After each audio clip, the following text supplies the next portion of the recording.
الكل دلوقتي قاعد على أعصابه ومستني يوم الخميس اللي جاي، لأن بناء عليه هيتحدد حركة الأسعار في السوق ومصير الفايدة. علشان كده ناس كتير بتسأل يا ترى المركزي ناوي على إيه؟ ويا ترى هيخفض سعر الفايدة ولا هيرفعها؟ إجابة السؤال ده هتعرفها معانا في الفيديو ده. الناس كلها دلوقتي مستنية يوم الخميس اللي جاي بفارغ الصبر، لأنه اليوم اللي هيعقد فيه البنك المركزي اجتماعه الخامس في 2025 علشان يحدد مصير أسعار الفايدة الفترة اللي جاية. وحسب استطلاع مع عدد من بنوك الاستثمار الكبيرة في مصر، النتيجة كانت إن في 8 بنوك استثمار شايفين إن البنك المركزي بنسبة كبيرة هيخفض الفايدة على الأقل 100 نقطة أساس، يعني 1% كاملة.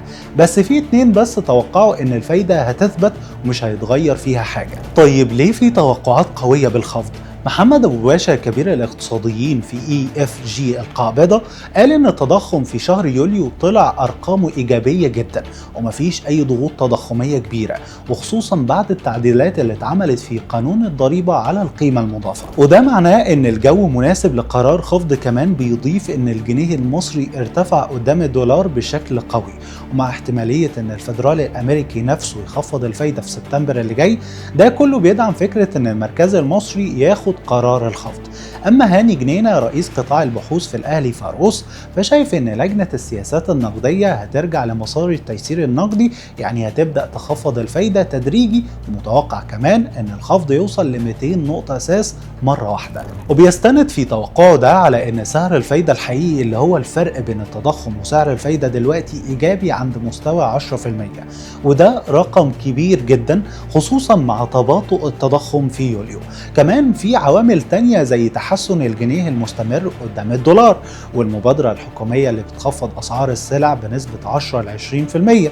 كل ده بيخلي الأرضية مهيئة لقرار خفض قوي.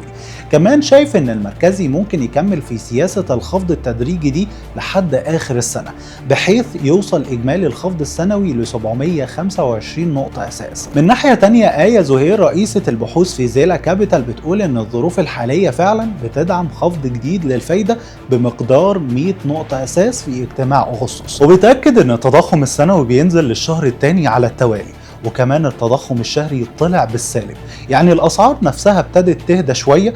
ده غير ان أسعار الفايدة الحقيقية بقت في مستوى مريح جدا يخلي المركزي يتحرك من غير ما يقلق على جاذبية العوائد. هي كمان قالت ان الجنيه المصري يتحسن بشكل ملحوظ قدام الدولار، وده بدعم مبادرات الحكومة لخفض اسعار السلع واستقرار اسعار الطاقة، وان حتى الزيادة اللي حصلت في اسعار السجاير ما اثرتش على التضخم زي ما ناس كانت متخيلة. والاهم كمان ان مؤشرات المخاطر السيادية زي عقود مقايضة العجز الائتماني CDS بتبين ان ثقة المستثمرين في مصر بتتحسن.